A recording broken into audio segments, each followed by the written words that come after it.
السلام عليكم ومرحبا بكم، ان شاء الله تكونوا كامل بخير. جبت لكم اليوم كريمه البندق ديروها في البيت. على بالي ماهيش راح تعادل الكريمه اللي تتباع برا، لكن تجي بزاف بنينه.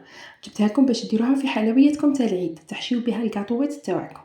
سهله بسيطه وبمكونات تقدروا ديروها في اي بيت. كما نعرفوا باللي المرجان راهي بزاف غاليه، راهي تقريبا لحقت حتى ل 100,000 الى 140,000. هنروحوا نشوفوا الوصفه تاعنا واش نحتاجوا فيها. اول حاجه شريت قيمه 10,000 فرنك تاع بندق، شريو 10,000 تكفيكم.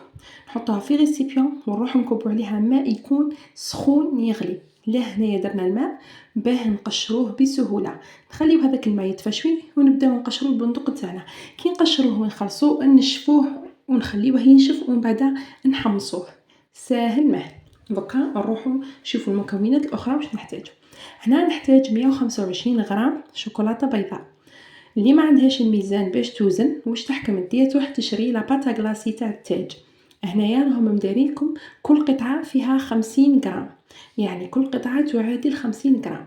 هنايا انا ديت زوج قطع يسمى ولاو يعادلوا 100 غرام. ايضا ديت نصف قطعه اللي تعادل 25 غرام. هكذا اللي ما عندهاش الميزان لا باتا غلاسي تاع التاج سهلت عليكم الخدمه. تقدروا فقط بالهذو الطرف تقدروا تعرفوا قداش الميزان تاع الشوكولاته تاعكم. كيما هذا الزوج مرسوات ونصف راح يديروا لكم 125 غرام تاع شوكولاته. كيما راكم تشوفوا هنا هذاك البندق تاعي بعد ما قشرته وحمصته هاكم تشوفوا فيه نحطوه بجيه. ايضا واش نحتاجو، اهم حاجه اللي نحتاجوها في وصفه نهار اليوم هي عطر البندق. لازم يكون كاين في لاباط تاعنا. هنا عندي زوج غارف كبار تاع السكر كلاسي، وايضا نحتاجو الى 100 غرام تاع حليب بودره. اللي ما عندهاش الميزان ما تخممش راني درته لكم ب6 ملاعق تاع اعشاب.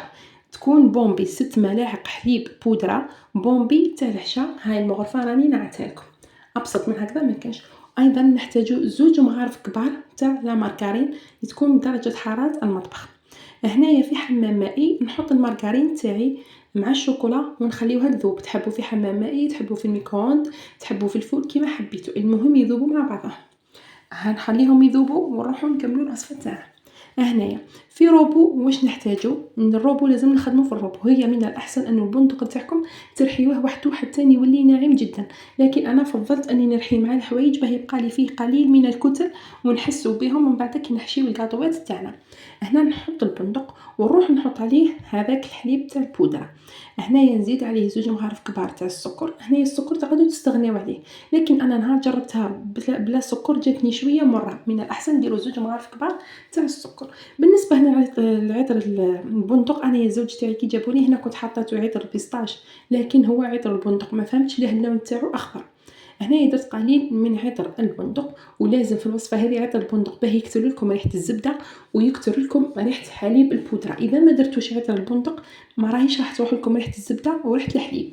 هنايا واش نحتاج، ايضا نحتاج مغرفه صغيره تاع الشوكولاته بالحليب باه نتحصلوا على هذاك اللون الباج اللي رايحين نديروه في كريمه البندق تاعنا. نحطها تذوب ونخليوها تجي. هنايا بعد ما ذوبت هذيك الزبده وهذيك المارغرين نروح نحطها مباشره فوق الخليط تاعي. ايضا هنا واش رايحه نضيف عليها عفوا، رايحه نضيف نصف كاس ماء اللي يكون سخون جدا، ونحكموا نرحيو كلش بواسطه الروبو. بعد ما رحينا كلش ضفت هذيك الملعقه تاع الشوكولاته للطلي بقيت نخلط بالروبو حتى تحصلت على هذا اللون.